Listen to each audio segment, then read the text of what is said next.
General defences in torts. Tort में 8 general defences बताई गई हैं।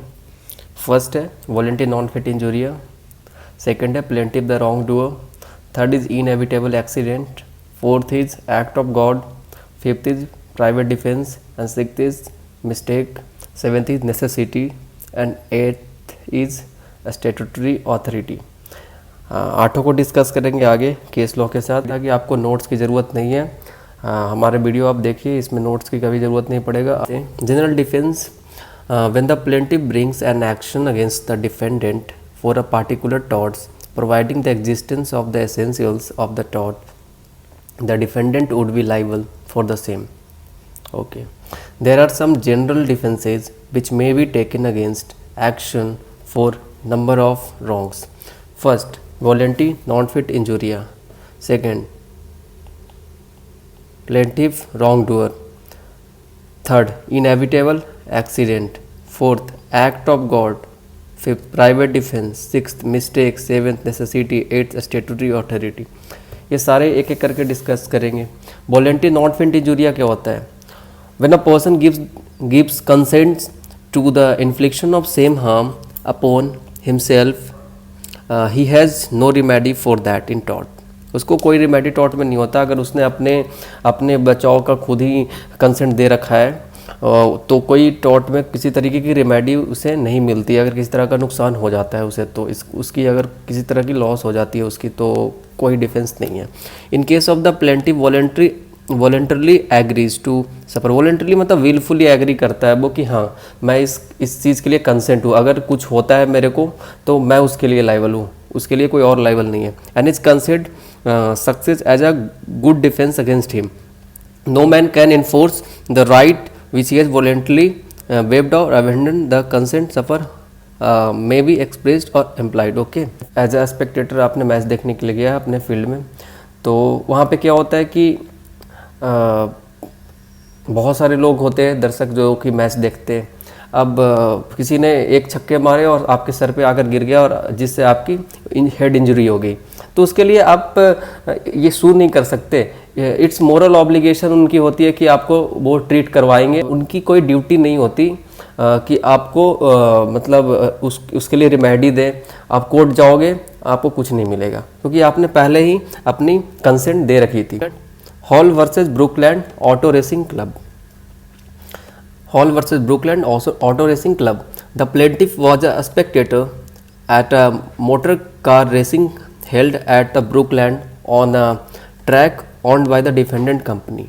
During the race, there was a collision between the two cars, on one of which was thrown among the spectator, thereby injuring the plaintiff. It was held that the plaintiff impliedly took the risk of such injury, the danger being inherent in the sport which any spectator could foresee, the defendant was not liable. Okay, in this case इसमें होता क्या है कि एक Spectator होता है, वो match देखने के लिए जाता है, वो मैच देखता है।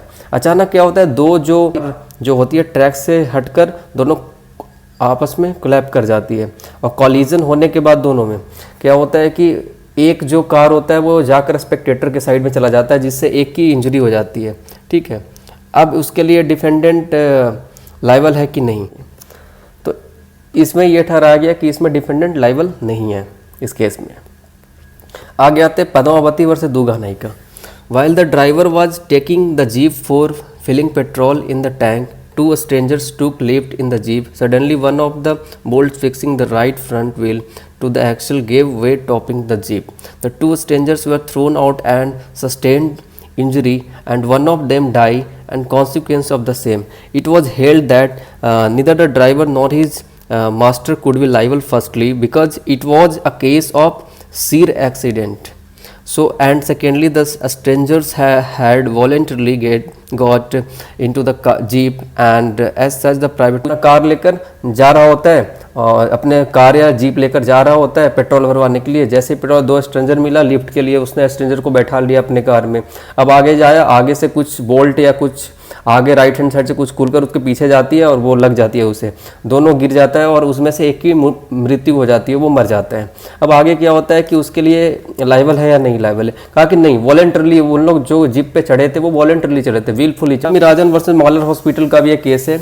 In this case the complain was a married woman aged 40 years noticed development of a painful limb in her breast. The lump had no connection effect on her uterus. So, but during the surgery, her uterus was removed without any justification. So, it was held that the hospital was liable for that deficiency in service. So, it was also held that the patient consent for the operation did not imply her consent to the removed her uterus. क्योंकि इसकी operation normal इसको क्या था, limb, painful limb था। अब इसका private organ को निकाल लिया गया क्योंकि इसकी कंसेंट भी नहीं थी, कंसेंट थी नहीं और उसकी प्राइवेट ऑर्गन को निकाल लिया गया। तो कहा गया कि यहाँ पे कि नहीं, उसके लिए ये लाइबल है। Knowledge does not imply assents for maximum voluntary non fit injuria 2 points have to be proved. First, plaintiff knew that risk is there, plaintiff को पता था कि रिस्क यहाँ पे है, बट सेकंड में ही knowing the same agreed to suffer the harm, वो जान रहा है कि हाँ मुझे सफर करना है।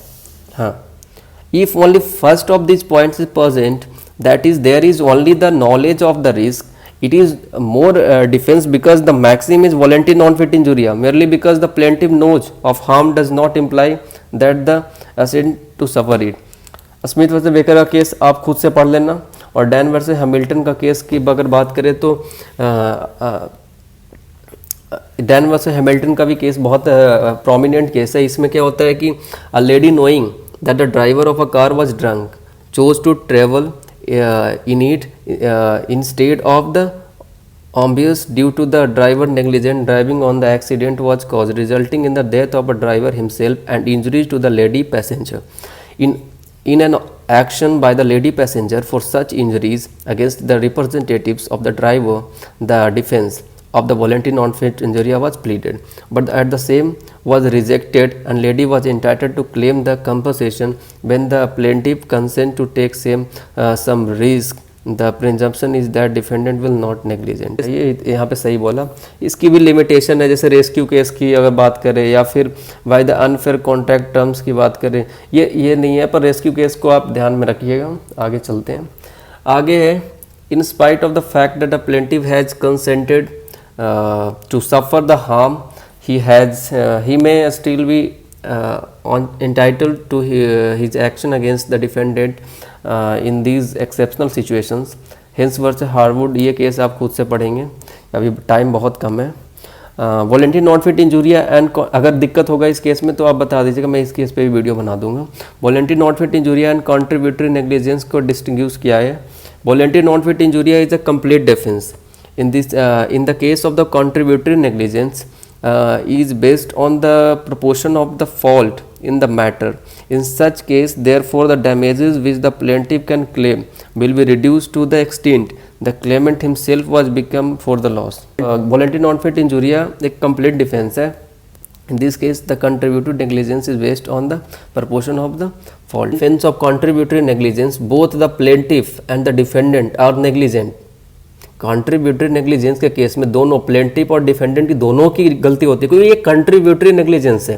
Voluntary non fit injuria is other thing, पर कंट्रीब्यूटरी नेग्लिजेंस में क्या होता है, प्लेंटिफ की भी गलती होती है, कुछ गलती डिफेंडेंट की भी होती है। In voluntary non fit injuria the plaintiff may be violent but at the same time exercising due care for his own safety. Moreover, defendant negligence may rule out of the application of the defense of the voluntary non-fit injuria. Next read करते हैं third. In case of voluntary non-fit injuria, the plaintiff is always aware of the nature and extent of the danger which he encounters. हाँ, उसे पता होता है। Plaintiff the wrong doer, अब दूसरा defence आ रहा है, plaintiff the wrong doer. Plaintiff the wrong doer, the maxim is ex ट्रिपल कॉजर नॉन ऑरिटेड एक्टिटो, which means from the immoral cause no action arises. It means that if the basis of the action of the plaintiff is unlawful contract, he will not in general succeeded to his action. Okay, स्टैंडे वैसे Powell का case है इसमें, ये आप पढ़ लेना। It was held that injury was accidental and the defendant was not liable. Actually plaintiff wrong doer कब होता है? अगर मान लिया जाए आप अपने ट्रक को लेकर आप जा रहे हैं और जहाँ पे आप ट्रक से जा रहे हैं वो ट्रक आपका ओवरलोडेड है। अब आगे एक ब्रिज आती है, पुल आती है, पुल के ऊपर साइन बोर्ड लगा हुआ होता है, वहाँ पे लिखा होता है कि ओवरलोड ट्रक अलाउड नहीं है, यहाँ पे एक्सीडेंट हो सकती है क्योंकि पुल कमज़ोर है, जो ब्रिज है वो कमज़ोर है। अब आगे आप ट्रक को लेकर जाते हैं, ओवरलोड ट्रक को, आपकी ट्रक गिर जाती है और पुल कमज़ोर होने की वजह से ओवरलोड होती है और गिर जाती है। आपने शू किया कि जी जो पुल थी उसकी वजह से हमारा नुकसान हो गया। अब इसके लिए आपको कंपनसेशन नहीं मिलेगा क्योंकि प्लेंटिव द रॉन्ग डूअर, आप ही रॉन्ग डूअर थे, आपको रिस्पोंडेंट के साइड से कुछ रिलीफ नहीं मिलेगा क्योंकि ये गलती आपकी थी, क्योंकि वहाँ पे पहले ही साइन बोर्ड लगी हुई थी कि overload trucks are not allowed, तो पहले ही लगी हुई थी, तो वो आपने नज़रअंदाज कर दिया। आगे आते हैं, इनएविटेबल एक्सीडेंट की बात करें। A person can not be liable for the accident that he was foreseeable और that could not have been. Inevitable accident example समझा दूंगा, ये केस आप पढ़ लेना, फेडरेशन वर्सेस स्मृति अनुवा सिन्हा वाला केस पढ़ लेना। इनएविटेबल एक्सीडेंट के केस में क्या होता है कि मान लिया जाए कि एक ऐसी एक्सीडेंट है कि जो कि नॉट फोरसीएबल है, वो फोरसीएबल नहीं है। A person can not be liable for the accident that was not foreseeable, inevitable accident होगी वो, and that could not have been prevented by the exercise of reasonable care, किसी reasonable care, मतलब it happens due to not have reasonable care, अगर reasonable care ना देने की वजह से होता है। कई बार ऐसा होता है ना, मान लिया कि आप एज अ टेनेंट किराएदार आप रह रहे किसी के घर में और वहाँ पे लाइव वायर है, बिल्कुल नंगी तार गुजर रही है वहाँ पे सीढ़ियों के पास से। अब क्या होता है वहाँ पे, एक दिन क्या हुआ कि शॉर्ट सर्किट लग गई और आग लग गई। शॉर्ट सर्किट होने की वजह से आपने बता रखा था पहले ऑनर को, पर ऑनर ने समझा नहीं इसको, और एक दिन क्या होती है आग लग जाती है स्पार्क करने से, और ऑनर ने ही क्या कहा, कंपनसेशन के लिए सू कर दिया कि नहीं ये गलत है। तो यहाँ पे प्लेंटिव रॉन्ग डूअर है क्योंकि ये due to not have reasonable care की वजह से ये आग लगी थी, ना कि किसी ऐसी वजह से लगी कि किसी की डिफेंडेंट की गलती की वजह से लगी। वो पहले ही डिफेंडेंट ने उस प्लेंटिव को बता दिया था, जो ऑनर थे उसको बता दिया था कि ऐसी ऐसी बात है। तो इसमें क्या होता है कि इनएविटेबल एक्सीडेंट का केस है, तो इसमें भी डिफेंस मिल जाता है डिफेंडेंट को। सो एक्ट ऑफ गॉड की बात करें, एक्ट ऑफ गॉड सबको पता है, act of God is a defence, act of God is a kind of inevitable, ये भी इनएविटेबल एक्सीडेंट की तरह ही है एक तरीके से।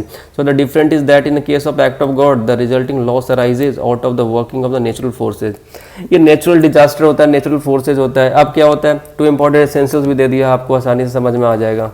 पहला हुआ there must be working of the natural forces, दूसरा बोल दिया occurrence must be extraordinary and not on which could be anticipated and reasonably guarded against। Okay, Nicholas versus Marsland का केस आप पढ़ लेना बाकी आगे। अकरेंस मस्ट बी एक्स्ट्राऑर्डिनरी की बात करें तो इसमें कालू लाल वर्सेस हेमाचंद का केस है, वो भी आप पढ़ लोगे।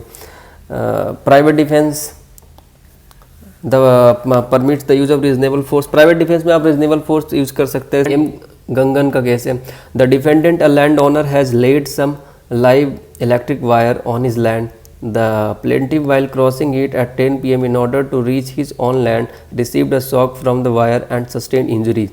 The defendant had given no visible warning about such wire, so he was therefore liable for the injury caused to himself। सही है, इसके लिए वो लाइबल है। आगे आते हैं, मिस्टेक क्या होता है। Weather mistake of fact is excusable होता है, पर मिस्टेक ऑफ लॉ एक्सक्यूजेबल नहीं है। सो वेदर द फैक्ट और law it is generally no defence to an action to the taught, taught में कोई एक्शन नहीं है ये यहाँ पे बताया गया है। When a person wilfully interferes with the right of another person it is no defence to say that he had honestly believed that there was some justification for the same when in fact no such justification existed, entering the land of the another thinking that to be one's own or driving of the plaintiff ship amongst one's own herd, so it's a trespass good। so ये पढ़ना वो है mistake, whether mistake of fact हो या mistake of law, generally no defense to an action for the tort में कोई defence नहीं होता है। लेकिन मिस्टेक के केस में कई बार डिफेंस मिलती है, तो मिस्टेक ये भी जनरल एक्सेप्शन के अंदर ही आता है, जनरल डिफेंस के अंदर ही आता है। नेसेसिटी बोले, नेसेसिटी एक होता है कि an act causing damage if doer under necessity to prevent a greater evil is not actionable even though harm was caused intentionally. Necessity should be distinguished from the private defense. In necessity there is an infliction of harm or an innocent person, whereas in private defense harm is caused to a plaintiff who himself is wrongdoer. Necessity is different from inevitable accident. The harm is caused in spite of best effort to. अब होता क्या है, necessity में क्या होता है, किसी मोरली कुछ बैड चीज़ होती है, इविल होती है, उसको रोकने के लिए means the doer done necessity act to prevent the greater evil not actionable even harm was caused intentionally. Doer done necessity act to prevent a greater evil.